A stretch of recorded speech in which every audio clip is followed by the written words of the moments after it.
ഇങ്ങനെയാണ് നമുക്ക് സിമ്പിളായിട്ടൊരു duck roast ഉണ്ടാക്കുക എന്നുള്ളത് നോക്കാം. അതിന് വേണ്ടിയിട്ട് ഞാനിവിടെ 1 കിലോ ഡക്ക് കഴുകി റെഡിയാക്കി വെച്ചിട്ടുണ്ട്. ഇത് ബ്രോയിലറല്ല, നാടനാണ്. അതുകൊണ്ട് തന്നെ അതിന് കുറച്ച് ബ്രോയിലറിനെ അപേക്ഷിച്ച് കുറച്ചും കൂടെ വേവ് ഉണ്ടാവും.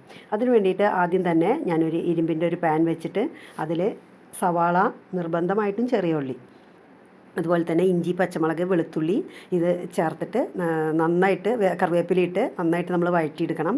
അതിൻ്റെ ശേഷം നമ്മൾ ഇട്ട് കൊടുക്കേണ്ടത് ആദ്യം തന്നെ ഒന്ന് ചൂടാക്കി വെച്ചിട്ടുള്ള മല്ലിപ്പൊടി, മുളക് പൊടി, മഞ്ഞൾപ്പൊടി, അതുപോലെ തന്നെ കുരുമുളക് പൊടിയും ഗരം മസാലപ്പൊടി അത് ഞാൻ പൊടിച്ച് വെച്ചിട്ടുള്ളതാണ്. അതൊന്ന് പൊടിച്ചത് നമ്മൾ ഇട്ട് കൊടുത്ത് ഇളക്കിയതിന് ശേഷം 2 തക്കാളി അരിഞ്ഞിട്ടിട്ടും നന്നായിട്ടൊന്ന് നമ്മളതിനെ വഴറ്റി എടുക്കണം. അത് ആദ്യം തന്നെ ചെയ്ത് വെക്കണം. അങ്ങനെ എല്ലാം ഇപ്പോൾ നന്നായിട്ട് തക്കാളി പെട്ടെന്നൊന്ന് വഴറ്റി കിട്ടാൻ വേണ്ടിയിട്ട് നമ്മളൊന്ന് അടച്ച് വെച്ചിട്ട് പെട്ടെന്ന് തന്നെ വഴറ്റിയെടുക്കുകയാണ്.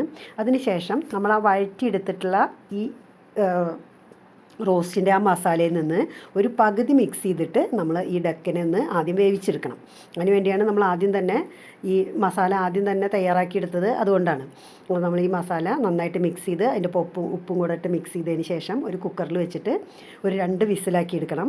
കാരണം എന്താണെന്ന് വെച്ച് കഴിഞ്ഞാൽ ഞാൻ പറഞ്ഞല്ലോ നാടനാണ് എന്നുള്ളത്. അതുകൊണ്ട് തന്നെയാണ് ഇപ്പോൾ ഇത് കുക്കറിൽ വെച്ചു ഒരു 1/2 കപ്പ് വെള്ളം ഒഴിച്ചെടുത്തതിന് ശേഷം നമ്മളത് 2 വിസിലാക്കിയിട്ട് അവിടെ മാറ്റി വയ്ക്കണം. അതൊരു അരമണിക്കൂർ കഴിഞ്ഞിട്ട് തുറക്കാൻ പാടുള്ളൂ. അപ്പോഴേക്കും അത് വെന്ത് കിട്ടും. അതിന് ശേഷം ഒരു പാൻ വെച്ചതിന് ശേഷം അതിൽ കുറച്ച് വെളിച്ചെണ്ണ ഒഴിച്ച് നമ്മൾ ഈ വീണ്ടും ആദ്യം തന്നെ തയ്യാറാക്കിയെടുത്തിട്ടുള്ള ഒരു മസാലേനെ നമ്മൾ അതിലേക്ക് ബാലൻസ് ഉള്ളതായിരിക്കും ഇട്ട് കൊടുക്കണം. നമ്മളത് ഇട്ട് വേവിക്കുമ്പോൾ എന്താ ഒരു ഗുണം എന്ന് വെച്ച് കഴിഞ്ഞാൽ അതിൽ തന്നെ ആ മുളകും മല്ലിയും എല്ലാം തിൻ്റെയും ആ ഒരു ഫ്ലേവർ ആ ഡക്കിൽ ഓൾറെഡി അത് വേവുമ്പോൾ തന്നെ ആകുമ്പോൾ നന്നായിട്ട് അതിൽ പിടിച്ച് കിട്ടും. ഇപ്പോൾ അത് വെന്ത് റെഡി ആയിട്ടുണ്ട്. അത് നമ്മൾ ഇതിനകത്തേക്ക് ഇട്ടിട്ട് ഇനി നമ്മളതിനെ കുറച്ച് നേരം വേവിച്ച് റെഡിയാക്കി എടുക്കണം. ഇത് ഈ റോസ്റ്റായിട്ട് നമ്മൾ റെഡിയാക്കുന്നതുകൊണ്ട് അധികം വെള്ളത്തിൻ്റെ ആവശ്യമില്ല. ഇതിപ്പോൾ പാകത്തിന് വെള്ളമാണ് നമ്മളിതിൽ ഒഴിച്ച് കൊടുത്തിരിക്കുന്നത്. അപ്പോൾ അതിങ്ങനെ അടച്ച് നമ്മളിനി ചെറുതായിട്ട് ഈ ബാക്കിയുള്ള മസാലയും കൂടെ അതിലേക്ക് നന്നായി പിടിച്ച് കഴിഞ്ഞാലാണ് അതിന് നല്ലൊരു ടേസ്റ്റ് ഉണ്ടാവുക. അപ്പോൾ അതിന് വേണ്ടിയിട്ട് നമ്മളിതിനെ നന്നായിട്ട് അടച്ച് വെച്ച് വേവിക്കണം. ഓൾറെഡി വിസിലാക്കിയിട്ടുള്ളതുകൊണ്ട് അത്ര ഒരുപാട് നേരമൊന്നും വെക്കേണ്ടി വരില്ല. ഒരു 10 മിനിറ്റ് 15 മിനിറ്റൊക്കെ വെക്കുമ്പോൾ തന്നെ അത് റെഡിയാവും. ഇത് പകുതി ഒന്നാവുന്ന സമയത്ത് നമ്മളിതിൽ കുറച്ച് എന്താ പറയുക മസാലപ്പൊടി, ജസ്റ്റ് ഒരു മസാലപ്പൊടി ഒന്നിങ്ങനെ വളരെ കുറച്ച് അപ്പോൾ ഇട്ട് കൊടുക്കണം. എനിക്ക് കുറച്ചൊരു മസാലയുടെ സ്മെല്ല് കുറവും കൂടെ തോന്നിയതുകൊണ്ടാണ് ഇപ്പോൾ ഇട്ട് കൊടുത്തിരിക്കുന്നത്. വീണ്ടും നമുക്ക് കുറച്ചും കൂടെ അത് ഇടണം. അപ്പോൾ അതിന് ശേഷം അത് മസാലയൊക്കെ ഇട്ട് ഇപ്പോൾ ഏകദേശം വെള്ളമൊക്കെ ഇങ്ങനെ ഗ്രേവിയൊക്കെ ഏകദേശം ഇങ്ങനെ നമുക്ക് പാകത്തിനായിട്ടുണ്ട്. ആ സമയം നമ്മൾ കുറച്ച് തേങ്ങ അരിഞ്ഞ് വെച്ചിട്ടുള്ളത് അതിന് മുകളിൽ കൂടെ ഒന്ന് ഇട്ട് കൊടുക്കുക. അത് മുകളിൽ കൂടെ ഇട്ട് കൊടുത്ത് നന്നായിട്ടൊന്ന് ഇളക്കി ഒരു 2-3 മിനിറ്റും കൂടെ ഒന്ന് അടച്ചു വയ്ക്കുക.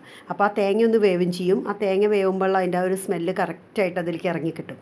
അപ്പോൾ അത് നന്നായിട്ടൊന്ന് ഇളക്കി തേങ്ങയൊക്കെ മിക്സ് ചെയ്ത് നന്നായി ഇളക്കി കൊടുത്തതിന് ശേഷം ഒരു 5 മിനിറ്റ് 3 മിനിറ്റ് അല്ല ഒരു 5 മിനിറ്റ് നേരം നമ്മൾ അടച്ചു വെച്ച് കഴിഞ്ഞാൽ അത് നല്ല ടേസ്റ്റിയായി നമുക്ക് പാകത്തിനായിട്ടുള്ള ഗ്രേവി ആവുന്നവരെ ഇതിപ്പോൾ എനിക്കിത് കറക്റ്റാണിത്. ആ സമയം നമ്മൾ ലാസ്റ്റിൽ കുറച്ച് മസാലപ്പൊടിയും കൂടെ ഇട്ടിട്ട് 2 മിനിറ്റ് അടച്ചു വെച്ച് കഴിഞ്ഞാൽ നല്ല ടേസ്റ്റിയായിട്ട് നമ്മുടെ താറാവ് കറി ഇപ്പോൾ ഈ ഒരു ടേസ്റ്റിൽ നല്ലൊരു ടേസ്റ്റിൽ ഇത് റെഡി ആയിട്ടുണ്ട്. അപ്പോൾ നിങ്ങൾ ഇതുപോലെ ഒന്ന് ഉണ്ടാക്കി നോക്കണം. വളരെ ഈസി ആയിട്ട് ഉണ്ടാക്കാൻ പറ്റുന്ന ഒരു ഡക്ക് റോസ്റ്റാണ്.